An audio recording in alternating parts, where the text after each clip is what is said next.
verbe avoir et le verbe être en anglais au présent, au moins. Le verbe to have, qui veut dire le verbe avoir, verbe to be, le verbe être. OK, ça c'est la forme infinitive. D'accord, vous savez, ces deux verbes sont des verbes irréguliers en anglais. OK, même en français, ce sont des verbes irréguliers. D'accord? Good, so let's move on. Après avoir parlé du topic. OK, we have reading and practice. OK, reading and practice. OK, on a describing people in English. Have you met my friend Tina? Vous avez déjà rencontré mon ami Tina. Vous vous rappelez la première leçon où on avait parlé de self-introduction, comment se présenter ou comment présenter les autres. Vous vous rappelez? On avait rencontré cette expression. OK? Euh, entre parenthèses, on avait même parlé de comment présenter quelqu'un de façon formelle, informelle. OK? Vous vous rappelez de ça? OK? Donc, have you met my friend Tina? Avez-vous déjà rencontré ou avez-vous rencontré mon ami Tina? OK? Ou bien, en d'autres mots, vous connaissez mon ami Tina? She has red hair and green eyes. She has red hair and green eyes. Donc, si vous regardez ici, red hair and green eyes, ça c'est la description. Voilà, qu'on va étudier aujourd'hui. Donc, vous avez red hair. Hair, ça veut dire les cheveux. Red, ça veut dire rouge. D'accord, ça veut dire les cheveux rouges. And green eyes, des yeux verts. OK, des yeux verts. OK. Vous voyez déjà dans cet exemple la description, comment il a décrit son ami. Hein? Et voilà, qu'il se réfère ici, she, elle. OK? Avez-vous déjà rencontré mon ami Tina? Alors, si vous n'avez pas rencontré mon ami Tina, laissez-moi vous la décrire. Elle a des cheveux rouges et des yeux verts. OK? Vous voyez la description, elle est physique. D'accord? When describing people, you can use verb to have. Donc, comme nous l'avons tantôt dit, dans cette leçon, quand vous voulez décrire des personnes, vous pouvez utiliser le verbe avoir. D'accord? C'est pourquoi c'est important de savoir comment conjuguer le verbe avoir en anglais. D'accord? Pas seulement le verbe avoir, naturellement. Vous avez aussi le verbe être. D'accord? Par exemple, I have, j'ai, she has, elle a. I have brown hair and blue eyes. Vous voyez? I have brown hair, j'ai des cheveux. Vous savez, on a dit hair, ça veut dire cheveux. J'ai des cheveux, OK, bruns and blue eyes et des yeux bleus. She has, maintenant c'est pas moi, c'est elle. She has, elle a, ok, ok, euh, euh, reckless, not freckles, so reckless, freckles, ok, freckles, ok, elle a des taches de rousseur. Elle a des taches de rousseur. Ok. You can also talk about what people are like using verb to be. OK? Pas seulement le verbe avoir, on peut également utiliser le verbe être pour décrire les personnes. OK? Nos amis, nos frères, nos sœurs. D'accord? On peut aussi utiliser le verbe être, pas seulement le verbe avoir. Par exemple, I am, OK, I am, je suis. She is, elle est. I am small, par exemple. I am small, je suis petit ou petite. OK? Comme vous le savez, en anglais, le genre, en matière de l'adjectif, le genre n'est pas employé. On va en discuter ça un peu plus tard. OK? Tina is tall. OK? Tina est grand ou grande. Comme Tina, elle est female. C'est une fille. Donc, on va dire, elle est grande. Tina is tall. Tina est grande. Quand on dit grand ici, c'est par la taille. OK? Tall, c'est géant ou géante, si vous voulez. She is taller than me. Elle est plus géante que moi. D'accord? Elle est plus géante que moi. D'accord? Regardez comment je décris Tina. Pour le moment, ne vous en faites pas. D'accord? À la fin de cette leçon, comme je vous ai dit, vous allez comprendre parfaitement comment faire une description, comment décrire les gens. D'accord? Voilà, ça, ce n'est qu'une introduction. OK? She is sporty and strong. Elle est, elle est plutôt, elle, pas il. OK, sorry. Elle. OK. Elle est sportive. OK. Elle est sportive et forte. OK. She's sporty and strong. I am not very sporty. Je ne suis pas très sportif ou très sportive. OK. So you have to be and have to have. You can say a lot about yourself and people. Donc, avec l'emploi du verbe être et le verbe avoir, vous pouvez vraiment parler parler de vous-même et des autres. D'accord? Knowing some key verbs and interesting adjectives can help you to describe someone's appearance or personality. Donc, voilà, en plus du verbe être et le verbe avoir, aussi, connaître des adjectifs et d'autres verbes, ok, d'autres verbes, voilà, qui sont importants, d'accord, va vous aider à décrire votre apparence, votre physique, ok, et ou bien votre personnalité, d'accord? Voilà, on va voir tout ça, d'accord? Ok, ça, ce n'est que la conclusion de la première partie de l'introduction. Maintenant, on va aller beaucoup plus de détails. Remember, règle numéro 1. There are two important verbs you can use to describe people. Voilà, c'est qu'on a parlé dans l'introduction. On a vu des exemples. Il y a des verbes très importants ou plus importants qu'on peut utiliser pour décrire une personne, soit physiquement, OK, ou décrire sa personnalité. Et ces deux verbes, c'est le verbe avoir, verb to have, and verb to be. Ça, c'est la première des choses que vous devez retenir dans cette leçon. La première des choses. OK. All right? Et vous savez, le verbe avoir et le verbe être sont des verbes irréguliers. Donc, en les conjuguant, il faut faire beaucoup attention parce que la forme peut changer selon le pronom. D'accord? Voilà. Si vous le conjuguez, par exemple, avec I ou bien he aussi, ce n'est pas la même forme. OK? Voilà. Prendre différentes formes. OK? Let's go. Okay, conjugating, okay, means changing the ending of the verb to match the person doing the action. Donc, conjuguer un verbe veut dire changer la forme du verbe, ok, et pour correspondre au sujet, parce qu'on parle de verbe irrégulier, d'accord? Voilà, on a ici les deux verbes, d'accord? Le verbe être et le verbe avoir pour vous aider. On a have, I have, ok? You have, vous avez vu, ok? Oh, ok, sorry here. Ok, c'est pas is, c'est he plutôt. Ok, he, she, it has. Ok, vous avez vu. Au niveau de I, on avait have. Au niveau de you, le deuxième pronom, tu ou vous, on a have. Mais regardez, quand on a changé le pronom avec he, il, she, elle ou it, le pronom pour les choses ou les animaux, vous avez vu, on a utilisé has au lieu de have. Donc, c'est pas correct de dire she have. OK, grammaticalement, c'est pas correct. D'accord? Ce n'est pas correct de dire ça en anglais. D'accord? Si vous dites ça, il n'y a pas ce qu'on appelle l'accord entre le sujet et le verbe. OK? Maintenant, concernant le verbe to be, OK, vous avez I am. Vous avez avec la première personne, on a am. Avec la deuxième personne, on a a, you are, tu es ou bien vous êtes. Maintenant, avec la troisième personne, OK, he, on a is, OK, vous avez vu, he or she or it prennent is, OK, donc souvenez-vous de ça. OK, maintenant, on va aller beaucoup plus en détail maintenant dans cette description. D'abord, on va commencer à décrire quelqu'un physiquement. Donc, OK, on a height, la taille. Comment décrire la taille d'une personne? OK, height peut aussi signifier hauteur. OK, vous savez, en anglais, la plupart des mots en anglais sont polysémiques, c'est-à-dire ils ont plusieurs sens, plusieurs significations. Mais ici, ça veut dire la taille. Quand on veut dire height, ça veut dire la taille quand il s'agit de décrire une personne. Alors, comment décrire une personne? To describe how tall someone is, comment décrire la taille d'une personne. Donc, on utilise verb to be, on utilise le verbe être, d'accord? OK, we use verb to be. For example, par exemple, I am tall, je suis géant ou géante. OK? She is short, elle est courte. OK?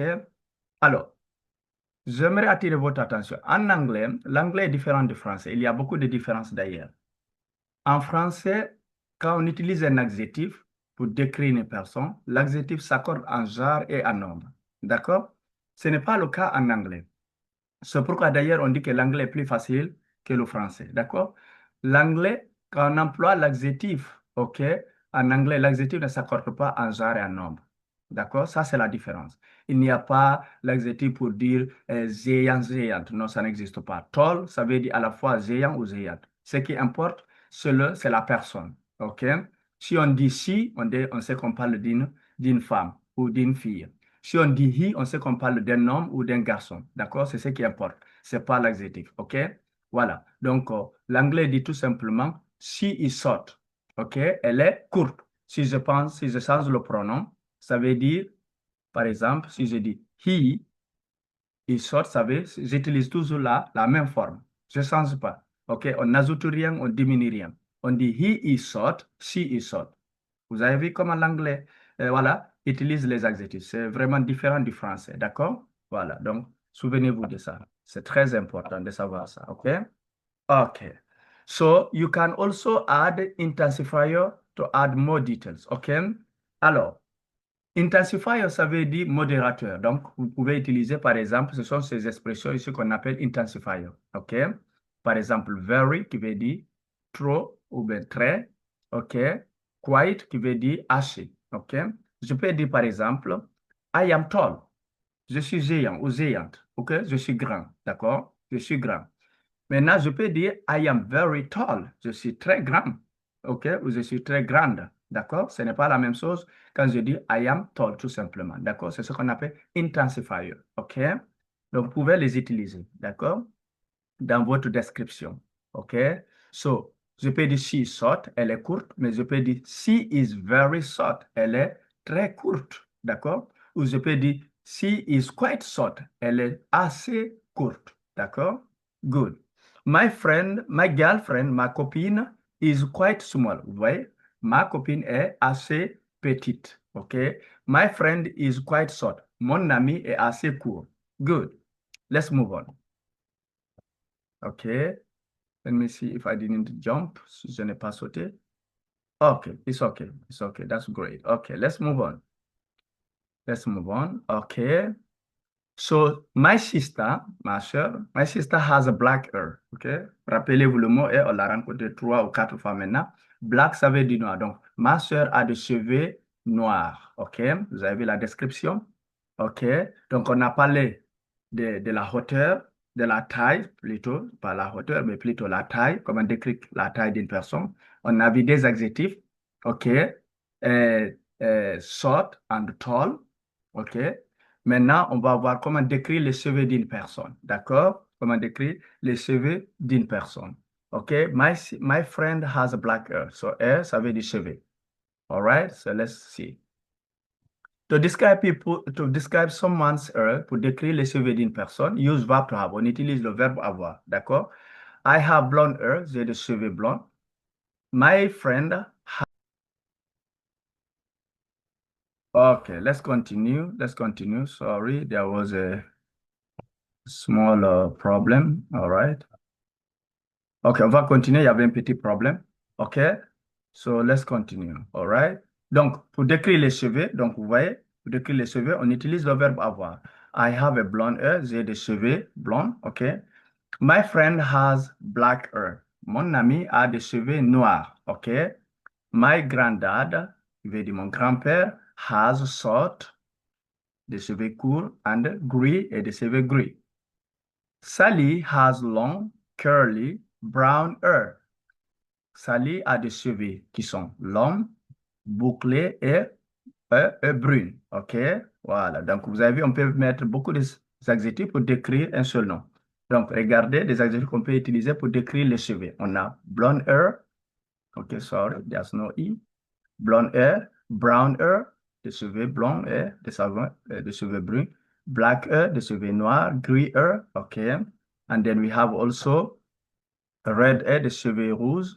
Long hair, des cheveux longs. OK? On peut avoir même short hair. OK? Vous avez vu, voilà, ça est là d'ailleurs. Short hair, des cheveux courts. OK? Des cheveux courts. Rather, curly hair, des cheveux bouclés.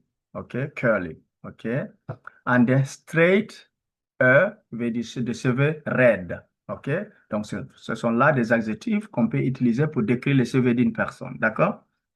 Maintenant, on est toujours avec la description physique. On a vu comment décrire la taille d'une personne. On a vu quels sont les mots, quels sont les adjectifs à utiliser. On a vu comment décrire les cheveux d'une personne. Donc, on a vu également les différents adjectifs à utiliser pour décrire les cheveux. D'accord? Maintenant, on va voir comment décrire les yeux d'une personne. Eyes. OK? Eyes. OK? To describe someone's eyes, use verb to have. Là aussi, on utilise le verbe avoir. Voyez-vous combien de fois le verbe être et le verbe avoir est très, très important. D'accord?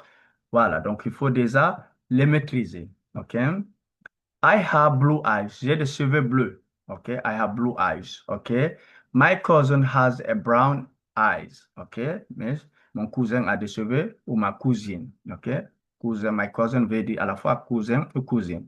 Encore, on a aussi de vocabulaire qu'on peut utiliser pour les yeux. Blue eyes, brown eyes, green eyes, des cheveux verts. Okay, gray eyes. Okay, good. Let's move on. Other features. OK, other features, ça veut dire trait ou la caractéristique. OK, on peut avoir d'autres caractéristiques dans la description, pas seulement décrire les cheveux, les yeux, OK, les oreilles, d'accord? On peut avoir d'autres. OK? You might want to describe other features too. Voilà, il se peut que dans votre description, vous ne voulez pas seulement vous limiter à décrire les yeux d'une personne, les cheveux, d'accord, les oreilles, d'accord, ou la tête, d'accord, vous voulez également ajouter d'autres informations, OK, dans votre description. OK, par exemple, if someone has beard, par exemple, si quelqu'un a une barbe, OK, une barbe, par exemple, vous voulez ajouter ça dans votre description. Ou quelqu'un wears glasses, ou quelqu'un porte des lunettes. Glasses, ça veut dire des lunettes, OK? Vous voulez ajouter tout ça dans votre description. You can use verb to have. Vous pouvez aussi utiliser le verbe avoir, d'accord? Alors, let's see. My granddad has a beard. Vous avez vu? Mon grand-père a une barbe. Beard, ça veut dire barbe. OK? Beard. OK? I'm touching mine so that you see it. Okay? This is beard. Very good. You see my granddad here on the picture? You see it? You see him here, right? Good. All right. So let's move on. So my uncle has a mustache. Également. Vous pouvez également introduire des éléments tels que moustache. Like my uncle here on the picture.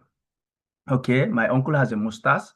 My half-sister, qui veut dire ma demi-sœur, has freckles. On a vu freckles en haut. OK, des taches de rousseur. OK. My stepfather, ça veut dire mon beau-père, is bald. Bald, ça veut dire est chauve. OK, est chauve. OK. Donc, vous pouvez aussi introduire tous ces éléments dans votre description. D'accord? OK? On a beard, qui veut dire barbe. On a moustache. On a bald hair, qui veut dire chauve. On a freckles, qui veut dire tache de rousseur. OK? These are some other, words you can also use. I wear glasses. You see how on the picture? Je porte des lunettes. He wears. OK? Il porte. OK? Vous pouvez dire he wears glasses. Il porte. I am wearing glasses. Je porte des lunettes. I wear glasses. Je porte des lunettes. OK? La différence entre les deux, c'est que la première phrase, je suis en train de le faire, tandis que la deuxième, je parle d'une habitude. Donc, c'est une habitude pour moi de porter des lunettes. D'accord? She is wearing a hijab. Elle est en train de porter des hijabs. She wears a hijab. Donc, elle porte toujours, tout le temps des hijabs. OK? Voilà. All right. So, we have also quelques vocabulaires concernant aussi le verbe porter. Donc, comment on conjugue le verbe porter? Par exemple, on dit I wear, je porte. He, she wears. OK? Il ou elle porte. Glasses, par exemple, ou hijab. All right. Good. Let's move on. Non, maintenant, on a terminé la première partie qui consistait à décrire une personne physiquement. Maintenant, describing personality, donc décrire la personnalité d'une personne. OK, ça veut dire le comportement. OK, donc on va voir maintenant cette deuxième partie. There's a lot of useful adjectives to describe someone's personality. Il y a beaucoup d'adjectifs. Rappelez-vous, je vous ai déjà dit qu'en anglais, les adjectifs ne fonctionnent pas comme en français. En anglais, les adjectifs, il n'y a pas la notion de genre et de nombre, d'accord? Voilà. Donc, il y a beaucoup d'adjectifs utiles. Useful, ça veut dire utile. Le mot est là, useful, adjectif. Il y a beaucoup d'adjectifs utiles qu'on peut utiliser pour décrire la personnalité d'une personne. D'accord? Alors, maintenant, what are you like? C'est la question qu'on utilise pour demander comment est le comportement d'une personne. Comment es-tu? Si vous le traduisez littéralement, ça veut dire comment, euh, comment es-tu? Comment es-tu? Ça, c'est littéralement, quand vous traduisez. Et rappelez-vous, lorsque vous traduisez une phrase de l'anglais vers en français, il y a deux méthodes. La première, soit vous traduisez si vous avez l'équivalent, c'est-à-dire dans la langue de départ. Supposons que vous voulez traduire une phrase de l'anglais en français. Donc, l'anglais va devenir la langue de départ et le français va être la langue d'arrivée. Donc, si vous avez l'équivalent, si vous avez les mots qui correspondent dans les deux langues, donc vous traduisez. Mais si vous n'avez pas l'équivalent, c'est-à-dire les mots qui se trouvent en anglais, ce n'est pas les mêmes mots qui se trouvent en français, ils utilisent des différents mots ou la structure grammaticale n'est pas la même, alors vous ne traduisez pas, parce que si vous traduisez, voilà, vous créez des fautes, ok? Vous créez des fautes, donc vous ne traduisez pas. Alors ce que vous allez faire, c'est d'interpréter. Vous suivez le sens et non pas les mots. Vous ne traduisez pas littéralement, d'accord? Alors, si je dis What are you like, ça veut dire comment es-tu? D'accord? Pour un débutant, ça va être compliqué de comprendre cette phrase. Il risque de se perdre complètement. D'accord? Mais ce qu'on veut dire ici, quand on dit What are you like, ça veut dire quel est ton comportement? Comment es-tu? Est-ce que tu es bon? Est-ce que tu es mauvais? Est-ce que tu es gentil? C'est ça la phrase. C'est ce que la phrase veut dire. D'accord? OK? Or, how is he? Comment est-il? Comment est ton frère, par exemple, ou ton ami? Est-ce qu'il est bon? Est-ce qu'il est gentil? Si c'est une fille, how is she? OK? So and so, ainsi de suite. Donc, je peux donner par exemple comme réponse, si quelqu'un me dit What are you like? Je pourrais dire par exemple, OK, I am funny. OK? Si quelqu'un dit How is she like? How is she like? N'oubliez pas de mettre le mot like here. How is she like? Je peux dire She is funny. Si par exemple quelqu'un me pose la question How is he like? OK? How is he like? Je peux dire He is friendly. OK? Il est aimable. Friendly, ça veut dire aimable. Quelqu'un qui est aimable. D'accord? Funny, ça veut dire quelqu'un qui est drôle. Quelqu'un qui est drôle. OK? Voilà. I am funny, je suis drôle. D'accord? I am friendly, je suis aimable. OK? OK. Donc, dans la description, on peut également utiliser ce qu'on appelle connectives, c'est-à-dire les connecteurs. OK? Comme on avait parlé dans la première partie, on a utilisé intensifier, par exemple, les mots très ou bien assure. On peut également ici utiliser euh, connectives, c'est-à-dire les mots qui peuvent connecter. Lorsqu'on a, par exemple, on veut construire deux ou trois phrases, donc pour décrire une personne, donc on peut utiliser les connecteurs logiques pour connecter les deux phrases. D'accord? Voilà. Donc, si par exemple, je voudrais décrire une personne physiquement et je voudrais également décrire une personne, son comportement, donc ça va me donner des phrases naturellement. Donc, il me faudra dans ce cas utiliser les connecteurs, d'accord? Ce qu'on appelle en anglais connectives. Et ces connecteurs-là sont and qui veut dire et, c'est-à-dire conjonction de coordination, et, voilà, c'est ce que veut dire and, et but veut dire mais. Voilà. OK? Voilà, c'est beaucoup plus clair maintenant. OK? Ou bien vous pouvez ajouter intensifier, comme on avait dit en haut. Very or quite. Very, très, quite, assez, and not, ou bien et pas. Et pas. OK? Pour mettre plus de détails. OK, exemple. My friend is nice. Mon ami est gentil. Nice, ça veut dire gentil. My friend is nice and hardworking. Voyez-vous, j'ai utilisé des adjectifs pour décrire mon ami. Alors, j'ai utilisé ce connecteur qui est and et. OK? My friend is nice. Mon ami est gentil. And hardworking est travailleur. Hardworking, ça veut dire travailleur. OK? Good. My granny, ça veut dire ma grand-mère, is very quiet. Est très calme. Quiet, ça veut dire calme. Is very quiet, but intelligent, mais très intelligente. Intelligent, très intelligente. My stepfather, mon beau-père, is very kind. Kind also, c'est gentil. Kind, c'est-à-dire kindness, c'est la gentillesse. OK? C'est là où la gentillesse vient. Donc, kind, ça veut dire gentil. Nice also, ça veut dire gentil. D'accord? OK? Kind. OK? Nice also peut signifier joli. D'accord? D'ailleurs, dans la première phrase, on peut dire mon frère est joli. OK? Mon frère est joli et hardworking et travailleur. OK? Mais si vous dites aussi gentil, c'est pas grave. D'accord? Mais le vrai mot qui signifie gentil, c'est kind. OK? My stepfather is very kind. Vous avez vu comment il a utilisé le intensifier, very, et le connecteur. OK? Les deux. Is very kind et très gentil and not lazy, mais pas paresseux. pas paresseux. Lazy, ça veut dire paresseux ou paresseuse. Donc, c'est le contraire de hardworking. Hardworking, c'est travailler. OK? Lazy, c'est paresseux ou paresseuse. D'accord? Voilà, voilà quelques adjectifs pour vous aider à faire ces descriptions. Funny, drôle, nice, donc joli ou gentil. Friendly, aimable. Kind, gentil. Loud, loud, ok, ça est là. Loud, ça veut dire bruyant, quelqu'un qui fait trop de bruit. Quiet, calme, donc c'est le contraire de loud. Lazy, qui veut dire paresseux ou paresseuse, ok. And then intelligent, intelligent, qui veut dire intelligent ou intelligente. Sporty, qui veut dire sportif ou sportive, ok. Ok, let's move on. Continuons. And creative, qui veut dire créatif ou créative. Ok. Tout ça, ce sont des adjectifs qu'on peut utiliser pour décrire les gens. D'accord? Il y en a d'autres. Strict, qui veut dire sévère. Quelqu'un qui est sévère. My father is strict. Mon père est très sévère. D'accord? Hardworking, ça veut dire travailleur ou travailleuse. Ok? Quelqu'un qui travaille beaucoup. Hardworking. Ok? Voilà. Maintenant, la dernière partie de cette leçon, c'est la comparaison. D'accord? Dans notre description, on peut comparer des personnes. On peut dire cette personne est beaucoup plus gentille que l'autre ou cette personne est beaucoup plus beau que l'autre. Donc, c'est ça. En anglais, l'adjectif a trois formes, a trois degrés. Nous allons voir dans les leçons précédentes.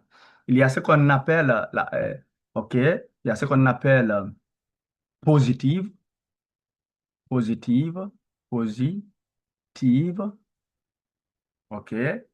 Il y a ce qu'on appelle, par exemple, par exemple, OK, si je prends par exemple good, ça c'est positif. OK? Il y a ce qu'on appelle comparative, comparative, comparative. OK? Quand vous comparez deux personnes, OK, ou des choses, OK? Alors là, l'adjectif devient better. Ça, c'est la forme comparative. OK? Et finalement, la troisième forme, au troisième degré, vous avez ce qu'on appelle superlative. Super, superlative. Superlative. Forme superlative. Donc, lorsque vous comparez une personne par rapport à un groupe, OK? Une personne ou une chose, OK? Par exemple. Donc, si c'est le même adjectif, ça sera best. D'accord? Voilà. Donc, pour le moment, on n'est pas là, mais c'est important de connaître ça. D'accord? Voilà. All right. So, OK. So let's move on. To compare people, pour comparer les personnes, use comparative adjective. On utilise la forme, la deuxième forme. OK, la deuxième forme. Ça, rappelez, je vous ai dit, il y a la forme positive, forme, deuxième forme.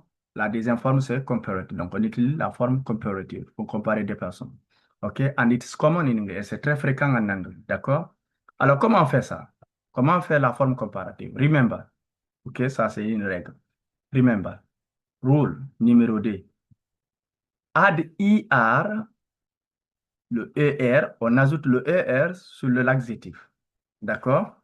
Et maintenant, on ajoute ER sur l'adjectif et l'adjectif est suivi de THEN, Dan. Dan qui veut dire euh, que. OK? Que. OK? En d'autres mots, ER, Dan signifie en français, les deux expressions signifient plus que. C'est ce que ça signifie, plus que. OK? Voilà, donc on ajoute IR sur l'adjectif si l'adjectif est d'une syllabe ou de deux syllabes. Ça, c'est la règle. Si l'adjectif est d'une syllabe ou de deux syllabes, on ajoute IR pour faire la forme comparative. D'accord? Là, c'est purement grammatical. OK? Donc, il faut noter ces règles-là. D'accord? Si l'adjectif est d'une syllabe ou de deux, donc on ajoute le IR. Mais si c'est plus de deux syllabes, supposons trois ou quatre, on n'utilise pas IR. Après, on va voir aussi comment faire ça dans les leçons précédentes. OK? Ou plutôt dans les leçons à venir. OK? Alors, par exemple, regardez, my mother is strict. L'adjectif, c'est strict. C'est la forme positive. Strict. C'est la forme positive. Maintenant, puisque je vais maintenant utiliser l'adjectif pour faire une comparaison, donc j'ai ajouté sur l'adjectif strict. Vous savez, il y a des syllabes. Strict. Tout. Donc j'ai ajouté IR. Stricta. Stricta than, suivi de than, my father. Donc si vous traduisez ça, ça veut dire Mon père est plus sévère que ma mère. Plutôt, ma mère est plus sévère que mon père. C'est ce que ça veut dire. Un autre exemple, my mother is stricter than my father. Vous avez vu, ma mère est plus sévère que mon père. You see now how it works? It's very simple. C'est très simple. My brother is funny. Vous avez vu, j'ai utilisé l'adjectif à la forme positive. Là, je n'ai pas fait la comparaison. Mon frère est drôle. Maintenant, je vais l'utiliser à la forme comparative parce que je vais comparer mon frère à ma soeur. OK? Donc, je vais dire he is, c'est la forme contractée. He's funnier. Vous avez vu, j'ai ajouté er. He's funnier. OK? Donc, j'ai modifié le y en i. Après, j'ai ajouté le er. He's funnier than my sister. Il est plus drôle que ma soeur. OK? Mon frère est plus drôle que ma soeur. OK? You see? My brother is funnier than my sister. OK? I hope you have understood how we do the comparison in English language. OK? There are some exceptions for certain adjectives. Bien sûr, il y a certaines exceptions pour certains adjectifs. Et cette exception, c'est concernant les adjectifs irréguliers. L'anglais a deux types d'adjectifs. Il y a ce qu'on appelle les adjectifs réguliers. Par exemple, funny, les adjectifs qu'on vient de voir, funny, intelligent, OK? Ça, c'est des adjectifs réguliers. Maintenant, il y a un autre groupe qu'on appelle des adjectifs irréguliers. Donc, ces adjectifs irréguliers n'obéissent pas à cette règle qu'on vient de mentionner, d'accord? Qu'on vient d'expliquer, d'accord? Alors, il faut connaître comment leur propre forme, OK? OK? C'est par exemple, my grandpa is taller. OK? My grandpa is taller. OK, voilà, donc on verra après les adjectifs irréguliers. Voilà, je crois bien, ne sont pas mentionnés ici pour le moment. Maintenant, on continue. My grandpa is taller. Donc, vous avez vu, Dan, my grandma. Donc, mon grand-père est beaucoup plus grand que ma grand-mère. OK. My father is older than my mother. Vous avez vu toujours l'exemple qui continue avec la règle qu'on a parlé. Ajouter IR et dan sur l'adjectif si elle est d'une syllabe ou de deux syllabes. OK, tel que old, c'est une syllabe. My father is older than my mother. OK, mon père est plus vieux que ma mère. OK, good. OK, all right. So this is the end of this lesson. So I hope you have understood the lesson. All right? Donc, ce que nous avons fait dans cette leçon, c'est de décrire une personne physiquement, décrire la personnalité d'une personne. Donc, on a vu des outils grammaticaux, on a vu aussi des outils linguistiques, d'accord? Des adjectifs, des expressions pour nous aider à faire une bonne description, d'accord? Alors, en utilisant le verbe être et le verbe avoir. Donc, j'espère que vous avez bien compris cette leçon et si vous ne l'avez pas, et n'hésitez pas à me poser des questions. Vous avez mon WhatsApp. Ok, vous avez aussi notre plateforme Telegram. Vous pouvez m'envoyer des questions ou utiliser mon email. OK, I am available. Je suis disponible pour répondre à vos questions. Thank you so much and see you next time.